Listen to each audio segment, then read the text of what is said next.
criação de moeda por meio do sistema de reservas bancárias fracionárias. Ou seja, agora nós vamos ver o fato de que os bancos, quando eles emprestam dinheiro, eles criam moeda. E aí vocês vão ver qual é a repercussão que isso tem dentro de uma economia.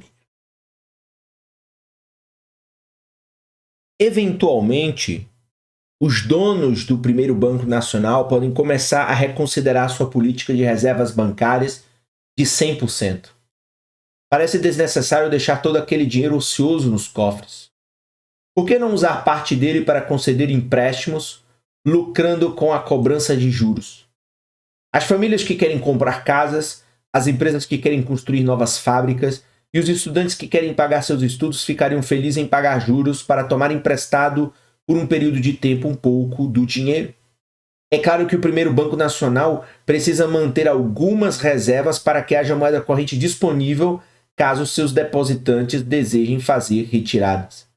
Mas se o fluxo de novos depósitos for aproximadamente igual ao fluxo de retiradas, o primeiro Banco Nacional precisará manter somente uma fração de seus depósitos como reserva.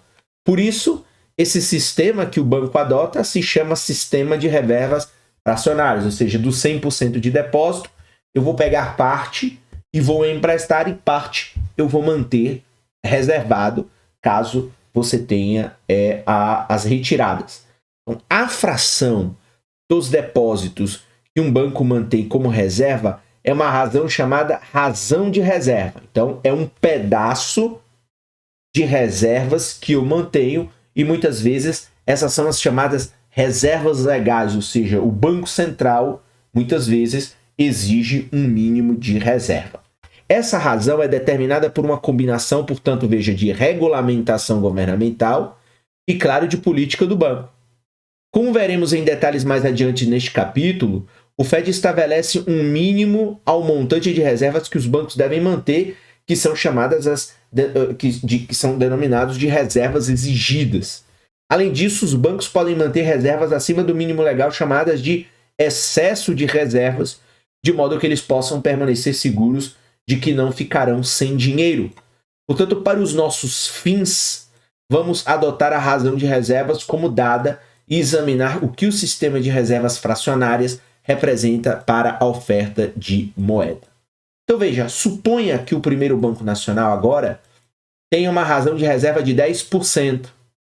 Isso significa que ele mantém como reserva 10% dos depósitos e vai emprestar o restante. Agora vamos ver como fica a conta T. Então, ele tem 10 de reserva, 90 emprestado e ele tem ainda um passivo de 100, que é o dinheiro que se refere ao depósito, que se refere ao depósito dos clientes. Então, agora você vê que existe aí uma alteração relevante, sobretudo do lado do ativo. Onde é que estão os ativos? 10 aqui no cofre e 90 está espalhado, emprestado para os clientes da instituição financeira. O primeiro Banco Nacional ainda tem passivo de 100, porque a concessão de empréstimos não altera, claro, a obrigação do banco com seus depositantes. Mas o banco agora tem dois tipos de ativo. Então, veja, ele tem $10 como reserva em seus cofres e empréstimos no montante de 90. Então, esses empréstimos representam o passivo das pessoas que os tomam, mas são ativos para o banco que os concede, porque os tomadores vão pagar ao banco pelo empréstimo no futuro. Então, no total, o ativo do primeiro Banco Nacional ainda é igual ao seu passivo. Novamente, considere a oferta de moeda na economia. Então, antes que o primeiro Banco Nacional concedesse empréstimos, a oferta de moeda que a gente tinha era 100 em depósito no banco. Mas quando o banco ele começa a conceder empréstimos, a oferta de moeda ela aumenta. Então veja, os depositantes ainda têm depósitos à vista, num total de 100, mas agora os tomadores de empréstimos têm 90 em moeda corrente lá em circulação. Então aí veja, nesse caso então tem 100 de quem depositou e tem 90 quem pegou esse dinheiro e está com o dinheiro na economia. Então veja, a oferta de moeda que é igual à moeda corrente mais os depósitos agora é igual a 190.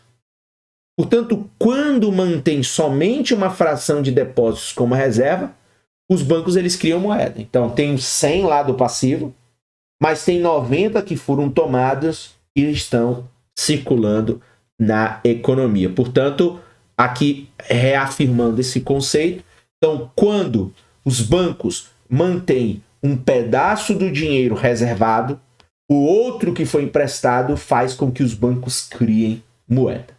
De início, essa criação de moeda por um sistema bancário de reservas fracionárias pode parecer, portanto, boa demais para ser verdade, porque parece que o banco criou moeda do ar. Para fazer essa criação de moeda parecer menos miraculosa, observe que quando o primeiro Banco Nacional empresta parte de suas reservas e cria moeda, na verdade ele não cria riqueza. Os empréstimos do primeiro Banco Nacional dão aos tomadores uma quantidade de moeda corrente e, com isso, a capacidade de comprar bens e serviços. Mas os tomadores de empréstimos também estão se endividando, de modo que os empréstimos não os tornam mais ricos. Em outras palavras, portanto, quando o banco ele cria o ativo moeda, também cria um passivo correspondente para os tomadores de empréstimo. Então, claro, você tem aí dois lados da mesma moeda.